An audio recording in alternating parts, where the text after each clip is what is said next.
Hi guys, so welcome to Wednesday.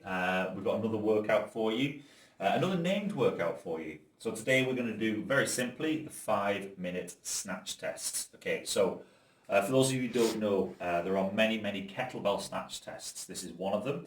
This is kind of like the one that we've done most recently, which is the Strong First test. I did this for the first time in 2014. Before that, there's other snatch tests as well. Like I say, there was the RKC snatch test, which is very similar to the snatch test, just the rules are a little bit different. There's also what we call the Secret Service snatch tests, which is just double the length of time.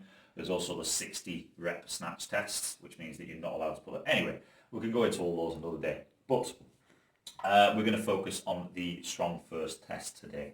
Again, because not everybody's got a kettlebell, everybody's got too heavier, it might be kind of like it might be the wrong object for you. You might have a dumbbell, you might just have an odd object, you might have no equipment whatsoever. Three things. You could have a dumbbell, you could have a kettlebell, you could have an odd object, which for today we're going to look at as just a sandbag, which is quite a heavy one, especially if you're thinking like snatches. And we've got the no equipment option, which is just a platform of some kind.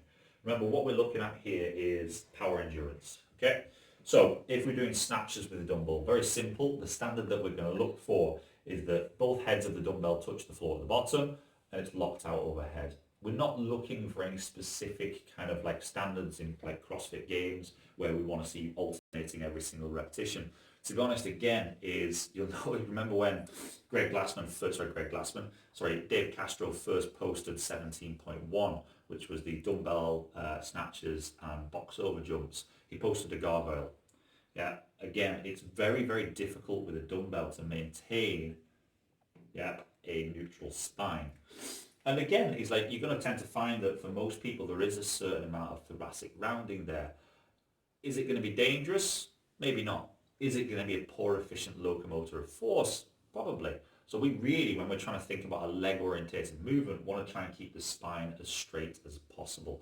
And we're going to look at that throughout every single one of these movements. Okay?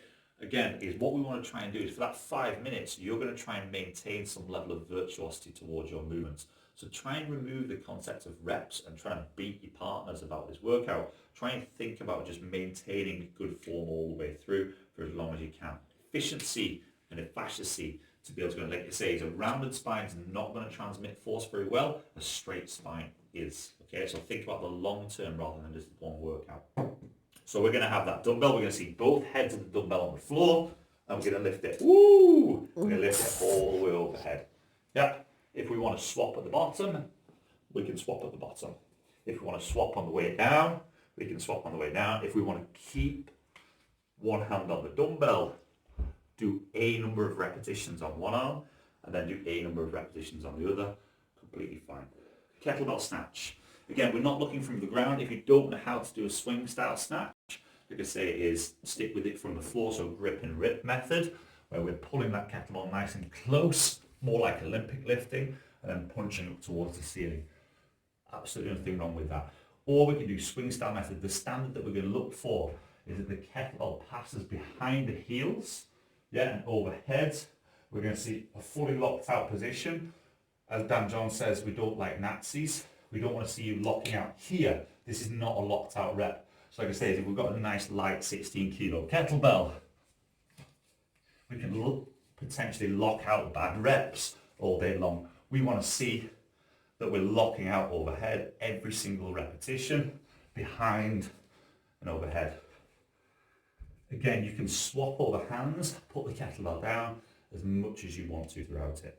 Okay. The standard for the kettlebell for the tack snatch test is 24 kilos for the boys, 16 kilos for the girls. There are some deviations upon that based on body weight, but for the time being, just stick with those as your RX, 24 and 16.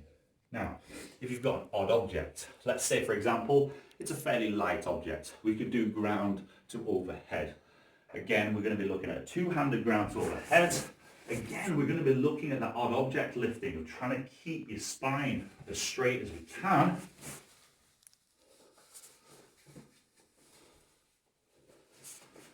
And maintaining your form, maintaining that intensity as we're going through it.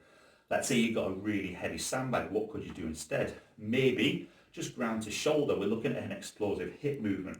what I'd like to see if we do, I know there's a couple of you with really heavy sandbags out there, 70 kilos and so on. Let's try and stick to a good explosive hip movement like we teach at CrossFit Strongman, where you're bringing the sandbag into the hips, we're pushing the knees back, and then up onto the shoulder. So again, we can get that explosive hip movement from an odd object, as long as it's heavy enough. If not, ground to overhead for repetitions. Let's say all we've got is a platform. Now, if you're ever in the gym and I see you jumping on a bench, you can leave immediately.